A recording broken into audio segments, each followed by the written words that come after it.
Hi folks.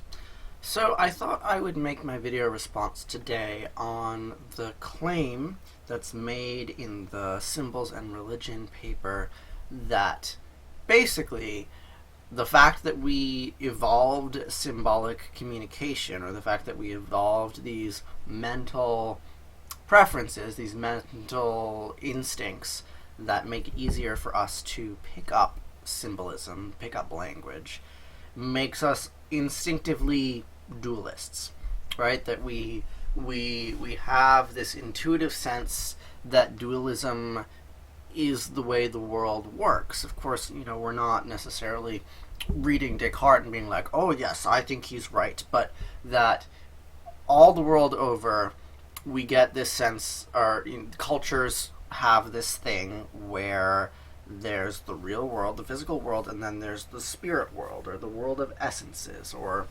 something like that. So we all have this sort of implicit dualism that can take form in many different ways, but that the implicit dualism, the cause for it, is this sort of overactive, or my question is whether it's overactive, but for now we're going to say this overactive intuition that there's hidden meaning everywhere. That we have this intuition that there's hidden patterns to be found if only we look in just the right way. And that intuition causes us at a very young age to try to find the hidden rules that make language work. Makes sense enough. The language instinct isn't actually an instinct for English, it's an instinct for learning. So we have this instinct to look for hidden meaning in places where other mammals might not look for it. So far, so good. So I guess my question is, what kind of meaning is there to be found, right? So we have this expectation that there's going to be hidden meaning in grammar, this fairly narrowly defined thing of there ought to be hidden meaning in those sounds that my parents are making. So you listen carefully and you find, oh wow, there's hidden meaning in the sounds that your parents are making.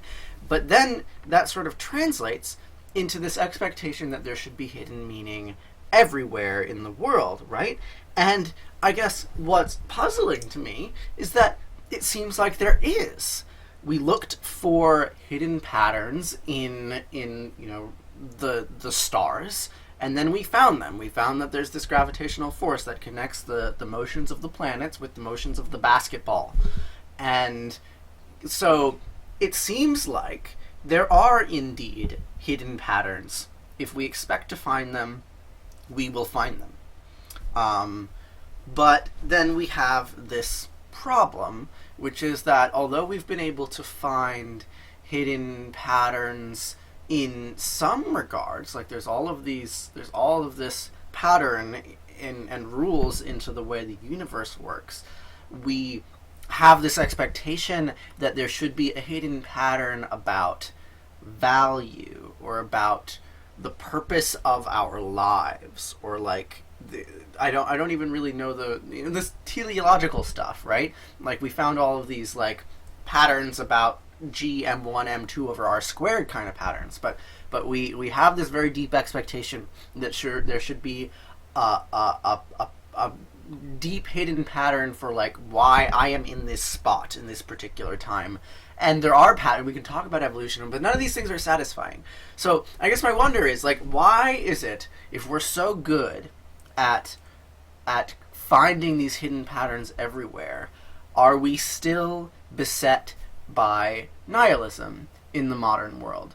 So what is it about the patterns that we wish to find, some sort of all-knowing creator being, which we can't seem to find any evidence for, and why is it that's the pattern that we want on some sort of emotional level, and all of the fantastical patterns that we found don't seem to be very satisfying to people?